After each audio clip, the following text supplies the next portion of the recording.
నమస్తే పిల్లలు. ఈ వీడియోలో మనం ఉపమాన ఉత్తరపద కర్మధారయ సమాసం గురించి నేర్చుకుందాం. నిర్వచనం: సమాసంలోని పూర్వపదం ఉపమేయమై రెండవ పదం ఉపమానమైతే అది ఉపమాన ఉత్తరపద కర్మధారయ సమాసం అవుతుంది. ఉపమేయం అంటే ఏంటి, ఉపమానం అంటే ఏంటి లాస్ట్ వీడియోలో తెలుసుకున్నాం కదా. మళ్ళీ ఒకసారి చూద్దాం. దేనిని పోలుస్తారో ఆ వస్తువుని ఉపమేయం అంటారు. దేనితో పోలుస్తారో ఆ వస్తువుని ఉపమానం అంటారు. ఇప్పుడు కొన్ని విగ్రహవాక్యాలు చూద్దాం. మొదటిది కర కమలములు.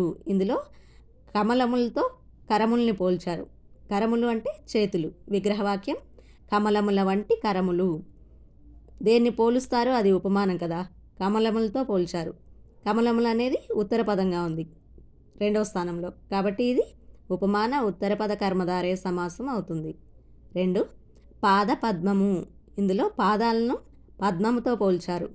పద్మం అనేది పోల్చారు కాబట్టి ఇది ఉపమానం, రెండవ స్థానంలో ఉంది. విగ్రహవాక్యం: పద్మము వంటి పాదము. 3. భార్యామణి. ఇందులో భార్యని మణితో పోల్చారు.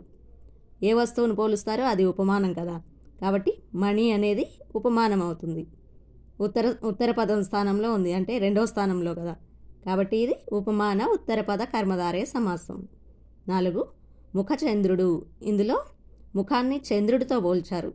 పోల్చేదాన్ని ఉపమానం, చంద్రుడు ఉపమానం, ఉత్తర పదంగా ఉంది కాబట్టి ఇది కూడా ఉపమాన ఉత్తరపద కర్మధారయ సమాసం. విగ్రహవాక్యం: చంద్రుడు వంటి ముఖం. ధన్యవాదములు.